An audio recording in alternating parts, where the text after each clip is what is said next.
Chapter 13. Drop Simulations. Yet those who wait for the Lord will gain new strength. They will mount up with wings like eagles. They will run and not get tired. They will walk and not become weary. Isaiah 40:31. The classroom. The week leading up to the drop pod simulations was characterized by the usual pre-dawn torture sessions with Sergeant Schwartz. After breakfast, they gathered in the classroom, already drained from the morning's physical training. In this state of exhaustion, they faced the challenge of tackling complex theories and systems. Staying awake was a struggle, let alone being sharp enough to solve intricate mathematical problems. These sessions tested every recruit's mental acuity and intellectual stamina.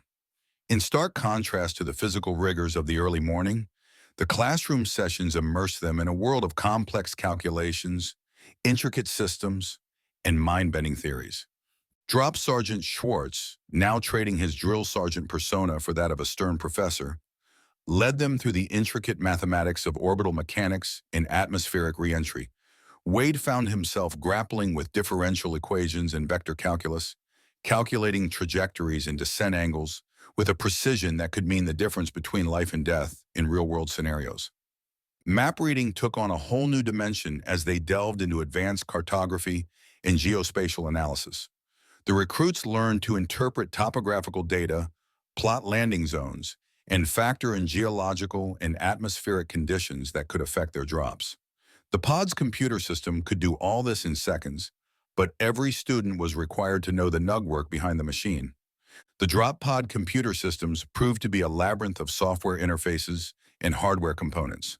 Wade and his fellow recruits spent hours memorizing command protocols, troubleshooting simulated system failures, and mastering the art of real-time data interpretation during simulated drops. Flight dynamics introduced them to the complex interplay of forces acting on their pods during descent. They studied the effects of wind shear, atmospheric density variations, and the intricate dance of retro rockets that would guide them safely to the ground. For Wade, who had prepared extensively for the intellectual rigors of the program, these sessions were both exhilarating and exhausting. He found himself drawing on knowledge from his pre-enlistment studies, grateful for the hours he'd spent poring over advanced physics and mathematics. As the week progressed, the lines between physical and mental fatigue began to blur. The recruits pushed through, their minds as taxed as their bodies, driven by the knowledge that mastery of these complex systems was crucial to their survival and success as Rangers. The simulator.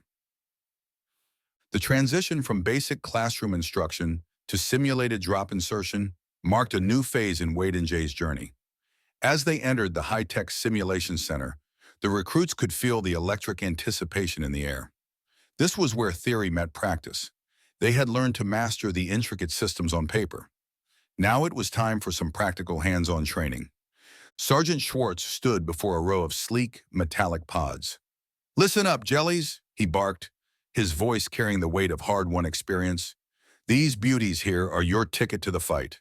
Drop pods. Get to know them. Love them, because you're going to get closer to them than a burrito in a foil wrapper." Wade and Jay exchanged glances and laughed, a mix of excitement and apprehension reflected in their eyes. They had heard whispers about the infamous Crazy D drops, but Schwartz quickly dispelled those notions. "We're starting with standard 3,000-foot drops today," Schwartz announced. "You need to master the basics before we even think about low-altitude deployment. Now gather round. Let's go through the pre-drop checklist." The recruits huddled around one of the open pods as Schwartz began his demonstration. "First things first, always check your harness integrity," he said, tugging firmly on the crash restraints. "A loose harness means a broken neck, not the way you want to start your day." Wade watched intently as Schwartz moved to the pod's onboard computer. "This is your lifeline, ladies and gentlemen. You need to know how to program this thing in your sleep." The instructor's fingers flew over the touchscreen, bringing up a series of menus and readouts. You'll input your weight, adjust for any additional gear, and set your landing coordinates. The computer calculates wind speed, atmospheric conditions, and a host of other variables to ensure a safe landing. You can leave your stubby pencil in the classroom. Jay raised his hand. "Sir, what happens if the computer malfunctions?" Schwartz nodded approvingly. "Good question. In case of a system failure, you've got manual override controls. He pointed to a series of switches and levers. These babies will fire your retro rockets if the computer decides to take a vacation. You ride this bucking bull to the ground and fire all stop retros at treetop level. But let's pray it doesn't come to that, because there ain't no trees on most of these planets. The sergeant then walked them through the pre-drop safety checks. You'll run a full system diagnostic before every drop.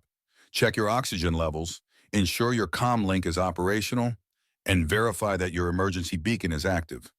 Wade felt a mix of excitement and nervousness as he absorbed the information. This was real, well, a real simulation. One day they were actually going to be dropping from the sky in these metal coffins. Now, Schwartz continued, who wants to be our first volunteer for a simulated drop? Before he could stop himself, Wade's hands shot up. Hoorah, sir! Jay looked at him, a mixture of pride and concern on his face. Wade nodded at Jay, steeling himself. Gotta start somewhere, right? As Wade approached the pod, Schwartz's expression softened slightly. All right, Private Kovac. Remember, this is just a simulation, but treat it like the real thing. Run through your checks, program the computer, and prepare for drop. Wade climbed into the pod, the crash restraints automatically securing him in place. He took a deep breath, focusing on the task at hand. His fingers moved across the touchscreen, inputting his data and running through the pre-drop checklist. Harness secure, oxygen levels optimal, comm check, emergency beacon active. Wade muttered to himself, methodically going through each step. All right, Schwartz's voice came through the comm. Now set your landing coordinates and prepare for drop simulation. Wade input the coordinates, double-checking his work. The guidance computer lit up, displaying a dizzying array of information. Altitude, descent rate, wind speed, and more. Initiating drop sequence, Schwartz's voice crackled over through the comm system. Good luck, Jelly. The world around Wade went dark, replaced by a hyper-realistic virtual landscape. He felt the sudden lurch as the pod was ejected from the simulated dropship. The G-forces pressed him back into his seat. But it was manageable. Nothing like the brutal, crazy D-drops he'd heard about. As the simulated ground rushed up to meet him, Wade focused on the computer readouts, watching for any anomalies. The pod's systems worked flawlessly, firing retro rockets at precisely the right moments, but a little longer than what they had seen in the training videos in the classroom. With a firm but controlled impact, the pod struck the virtual ground. Wade's hand moved to the release switch and activated it. The pod's front panel fell away, revealing the simulated drop zone beyond. Wade emerged, his legs steady and his mind clear. Had he successfully completed his first simulated drop? As the simulation faded away, Wade found himself back in the training center, a thin sheen of sweat on his brow. Schwartz stood before him, a hint of approval that turned into a sly expression. Wade had seen that sadistic look before. Not bad, Kovac, the instructor said gruffly. You kept your cool and followed procedure. But your coordinates were off by one number, and it happened to be a big number. Had the retros had enough fuel, you would have landed on the other side of the planet. You need to triple check, no, quadruple check your data. Why don't you get on down and give me 100 push-ups? Turning to the other very amused jellies, the sergeant calmly said, Now who's next? As Jay stepped up for his turn, Wade furiously knocked out 100 push-ups. Attention to details, that was the name of the game here. No one wanted to wind up as their namesake, Jelly. Humiliation. The days blurred together as Wade, Jay, and the other recruits cycled through an endless series of drop simulations. Sergeant Schwartz pushed them to their limits, introducing new variables and challenges with each run. You think the enemy's going to give you a perfect day for insertion? Schwartz barked as he adjusted the simulation parameters. Today you're dropping through an ionic storm. Good luck with your nav systems, jellies. Wade gritted his teeth as he entered the pod for his fifth run of the day. The simulated turbulence rattled him to his core as alarms blared, warning of system malfunctions. He fought to keep his focus, triple-checking every input and decision. As the weeks progressed, the scenarios grew increasingly complex. The recruits faced simulated equipment failures, hostile ground fire, and extreme planetary conditions.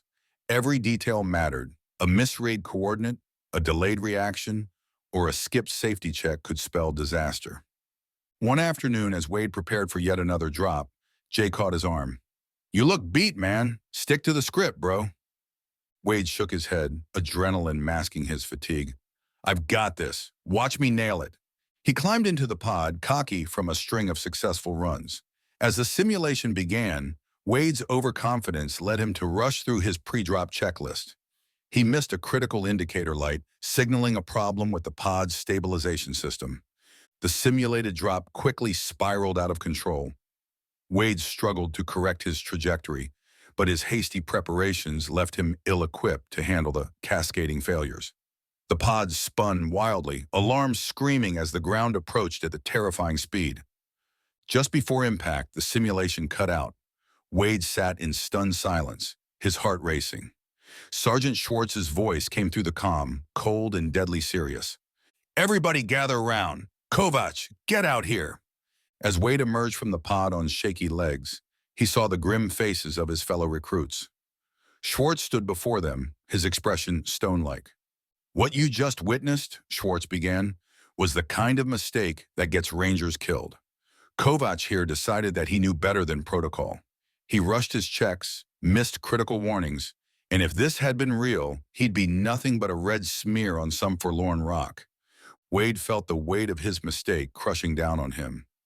The sergeant continued, addressing the entire group. "This program isn't about being the fastest or the strongest. It's about precision. It's about discipline. Every single time. You cut corners, you die. You get cocky, you die. You forget for 1 second the importance of every detail, every check, every procedure. You die." Turning to Wade, Schwartz's voice lowered. "You've got potential, Kovac, but potential means nothing if you're dead. Consider this your wake-up call. Do you understand?" "Yes, Sergeant," Wade replied, his voice barely above a whisper. "I can't hear you, Jelly." "Yes, Sergeant," Wade shouted, the full impact of his actions sinking in. Schwartz nodded. "Good. Now you're going to run that simulation again, and again, and again, until you can do it perfectly in your sleep. The rest of you, back to your pods. We're not done here." As Wade climbed back into the simulator, he felt embarrassed that Schwartz had called him out in front of the whole platoon. The wake-up call had been harsh, but necessary. He knew there's no room for shortcuts or overconfidence. Every detail, every check, every procedure could mean the difference between life and death. With a deep breath, he began his pre-drop checklist, meticulously going through each step. This time, he would get it right. As Sunday dawned, Wade and Jay welcomed the respite from their grueling training schedule. The events of the past week, particularly Wade's sobering simulation incident, weighed heavily on their minds as they made their way to the base chapel. The modest chapel was already filled with a mix of recruits and base personnel when Wade and Jay slipped into a pew near the back. The familiar scent of old hymnals and polished wood brought a sense of calm, a stark contrast to the high-stress environment they'd been immersed in all week. As the service began, the chaplain stepped up to the pulpit, his weathered face bearing a kind smile. "Today," he began, "we're going to look at a story from the Gospel of Luke, chapter 19, verses 1 through 10. It's the story of a man named Zacchaeus." Wade listened intently as the chaplain recounted the tale. Zacchaeus, a wealthy tax collector, was so eager to see Jesus that he climbed a sycamore tree to get a better view over the crowd. To everyone's surprise, Jesus stopped at the tree and called Zacchaeus down, inviting himself to the tax collector's house. "Now, imagine that," the chaplain said, his voice carrying through the chapel. "Jesus, this revered teacher, inviting himself to the home of someone society despised. But that's the beauty of it. Jesus saw beyond Zacchaeus' reputation, beyond his faults." The chaplain paused, letting his words sink in. And what happens next is truly remarkable.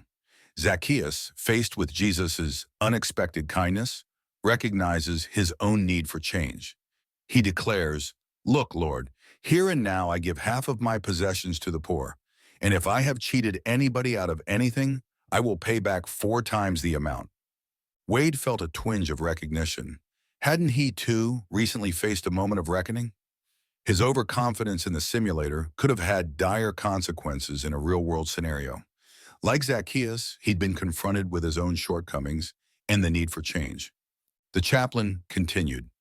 Jesus responds to Zacchaeus' declaration of repentance with these powerful words. Today salvation has come to this house, because this man too is a son of Abraham. For the Son of Man came to seek and to save the lost. Looking out over the congregation, the chaplain's voice softened. This story reminds us that no one is beyond redemption. Jesus actively sought out Zacchaeus, despite his reputation. And when Zacchaeus recognized his need for change, Jesus declared his salvation. As the sermon concluded, Wade found himself deep in thought. The parallels to his own recent experiences were striking. Just as Jesus had seen potential in Zacchaeus, Sergeant Schwartz had recognized Wade's potential despite his mistake.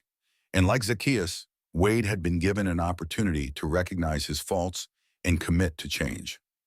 After the service, as Wade and Jay made their way out of the chapel, Jay nudged his friend. That hit pretty close to home, huh? Wade nodded, a small smile on his face. Yeah, it really did. I guess we all need a wake-up call sometimes. As they walked back to the barracks, Wade felt a renewed sense of purpose. The story of Zacchaeus had reinforced the lessons of the past week. He was determined to approach his training with a new level of humility and dedication, recognizing that every detail, every procedure was an opportunity for growth and improvement. The day of rest had provided more than just physical recuperation.